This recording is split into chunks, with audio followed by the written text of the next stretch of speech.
What is your name and what do you do? Oh, my name is Sankar Sastri. I'm a retired college professor and dean from City University of New York. Right now I am managing this cow sanctuary. So why did you decide to open it up? Well, you see, we're always doing work, right, to get some money.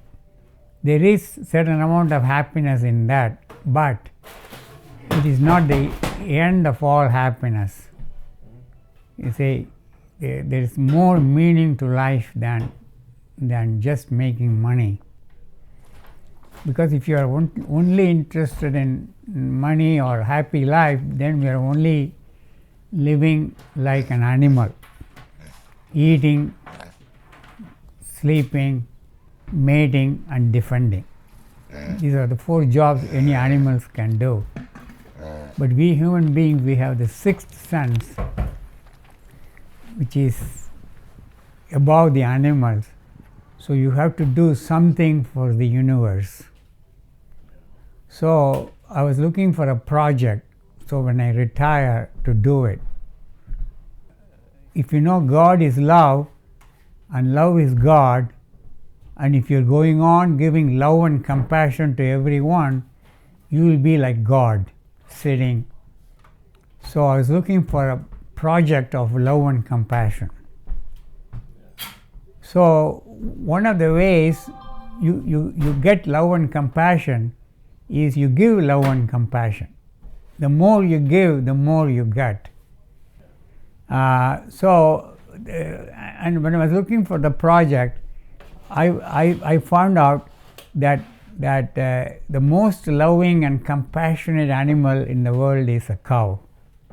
The cow is most, of course people say cats and dogs are full of love too. Yes, but cats and dogs are only love to their master, you see. Whereas if somebody else will come, the dog will kill you or bite you. And also they are carnivorous. Whereas cows, we eat only grass, and also they eat only the top part of the grass. They won't eat the root of the grass. So in India, we always say, when you don't do a complete job, they say, why are you like a cow, eating only the top part of the grass? You should do a thorough job. You see, a goat, for example, will eat the grass completely, even the root. That is why, here the local farmers call the goat as Italian police. If you get caught by the Italian police, they hurt you much to get the information, you see. So they are such loving and compassionate animals.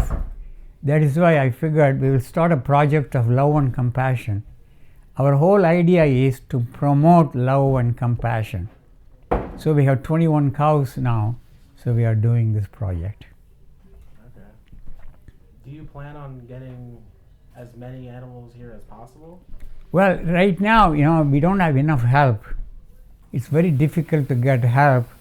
Plus, we have some problem with fencing and making sure the cows are safe. And unfortunately, we are on the main road. People drive very fast, and sometimes the cows get away. Yeah.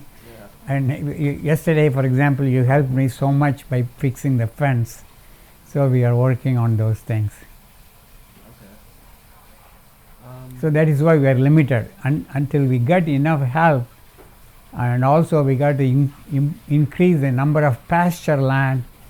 So right now we are limited. Because of that, we have 21 cows now, and 1 pig and 2 chickens, and some cats and dogs. Why did you move from Bangor to Readers? Oh, that's a good question. You see, in Bangor we had 40 acres. Yeah. And we had, at that time, we only had like 16 cows there. But in Bangor, we were not on the main road. We were away from the main road. So we have to take somebody else's driveway, they give you right of way. And then it's a steep hill, you got to going down. So in winter, people have problems coming in, they were all telling, how come you're not on the main road? And see, we call cows in India Kamadhenu. Kamadhenu means the cows will give whatever you want, material desires. Kama means desire, Dhenu means giver. The cow will give whatever desires you want. So I told the cows, maybe we should get a land, being away from the road, we should get some land with road exposure, you know. So, and then sure enough, this land came. So we had 42 acres there. Here we have 90 acres. And then there is a temple here only 2 miles from here. So we were very close to the temple. I said, oh my God, and then for the same price. Would you believe I was able to get it for the same price? And so we moved in. But then, you know, in India they say, make sure what you pray for, because if you get it, you may not like it. And sure enough, what happened here is, do you know how much road exposure we have here? There we didn't have any, because the road was away. Here we have 2 miles of road exposure. So that means the cows can walk on the road anyway, anytime they want. And I got to make sure the fence is okay. So now we have a little problem with the road exposure, so much. But then we were lucky to get it for the same price, you know, such a big land, also in the heart of Poconos. If someone were to volunteer here, like right now, what can they expect to help you with? Well, see, we have a lot of rocks in the field. We got to pick up the rocks so that we get more pasture, and also reinforce the fence, and then clean the barn, and then talk to the cows and make them feel they are loved. You see, those are the things we would like the volunteers to do. Come and feed the cows, pet the cows, and talk to them, and also reinforce the fence like what you did yesterday. You are vegetarian. Yes.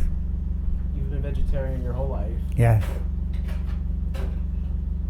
Now, is that something you were raised Yeah. eating, or Right. did you come to that conclusion? Right.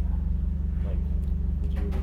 Yeah. You see, in India, they say that you should not kill a living animal and eat, because when an animal dies, it curses you. It releases all kind of bad hormones. See, nobody wants to be killed and get hurt, and they suffer so much. And if you eat meat, you're eating all those hormones, and which is very bad for you. So spiritually, meat eating is not considered a good habit. And you got to show love and compassion. You have to show love and compassion from ant to an elephant, to all the living beings. Even the trees too. You shouldn't simply cut down the trees unless you have a specific reason. So these are the things recommended. And they say if you don't do that, then you won't be able to reach the spirituality, you know, of what you're intended for. Do most of the volunteers and visitors that help you, are they mainly vegetarian and vegan too, or are they meat eaters as well? Well, they are meat eaters. Actually, mostly meat eaters, you know, unfortunately. But then people have come here. For example, there was one newspaper reporter. He came from Morning Call newspaper. He came for one visit and he became a vegetarian. So like that, we have 2 or 3 cases. People come and see the animals, and they see the rapport between the animals and them, and they have become vegetarians. But mostly people are meat eaters. The more people come and interact with animals, they interact with the cows and the dogs and cats, the more they will feel that we are all one. Like I was telling you, what makes the eyes see, what makes the ears hear, is the life in you, the spirit in you. They call it life, energy, or consciousness. See, we are not the body. At one time you were a little baby, then you became a young boy, then now you are a young man. The body keeps changing. But that I is more or less the same. So who is that I? Who am I? If you ask that question, you will find out that you are that consciousness. You are that spirit that's alive in you. And that when that spirit leaves your body, you cannot see anymore, you cannot hear anymore. You become a dead body. So that spirit is in all living beings. And that spirit is part of God. So when they come here, they see the spirit in all the living beings, in the trees, even in the stone. Do you know the stone has got life?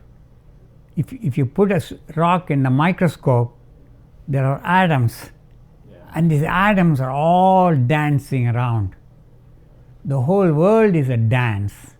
As I am speaking, my speech is a dance. The air is dancing.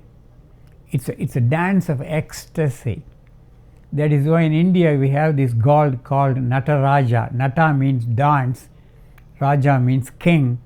He's a king of dance. He's the one who is making all the cosmos, everything in the universe dancing. You see, so when people come here, they see that spirit, and they realize that they are not the body. Then they are able to give. See, if it's only you in various forms, then it's very easy for you to relate to all of them as one. You have no more division. Because all religion basically is promoting love and compassion. You know, in a limited, some religions in a limited sense, some religions in a broader sense. But basically, all religion promote love and compassion. And when you come here, you saw the board we have. We want to promote love and compassion. So the whole idea is promoting love and compassion to all living beings, from ant to an elephant. What would you say to encourage already existing vegetarians and vegans to help avoid that temptation and peer pressure? See, Einstein said, Einstein, the great scientist, he said, he was a great philosopher and he knew the Hindu philosophy very well. And he said, one day everyone will be a vegetarian. Now, with the coronavirus, more people are realizing what the animal products, they say the coronavirus started from this wet meat market, where they have all these meat products, alive, stored in indecent conditions. So there is an awareness. So more and more people are becoming aware of the benefits of vegetarianism.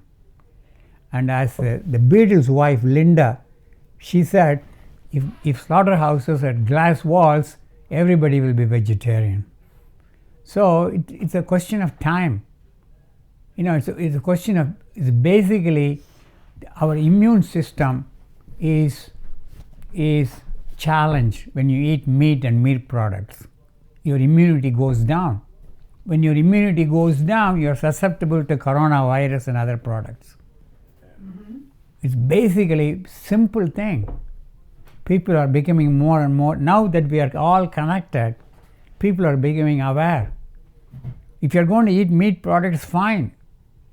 And they are now they're talking about yesterday, I think Elizabeth Warren, the senator, said they want to ban all factory farming.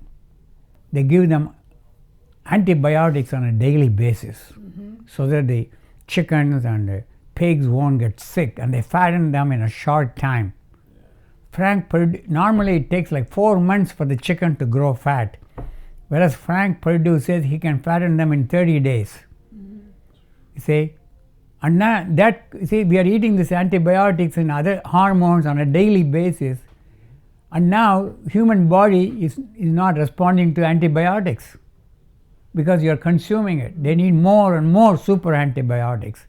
And then these kind of viruses come.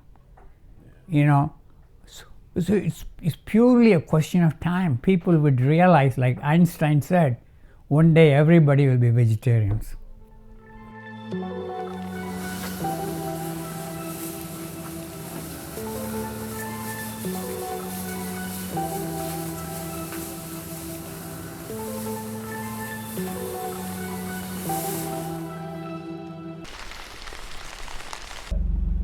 Well, you see, in life, we are not the doer. You see, we think we are the doer, right? No, we are not the doer. The Hindu religion says we are only a witness. They say, you have a plan and I have a plan, but God, Krishna, has got a plan. That plan is the only one that works. We are only a witness. So we do whatever best we can, because once we are gone, you're not going to be here, I'm not going to be here. So, but the world keeps on going. So we leave it to God.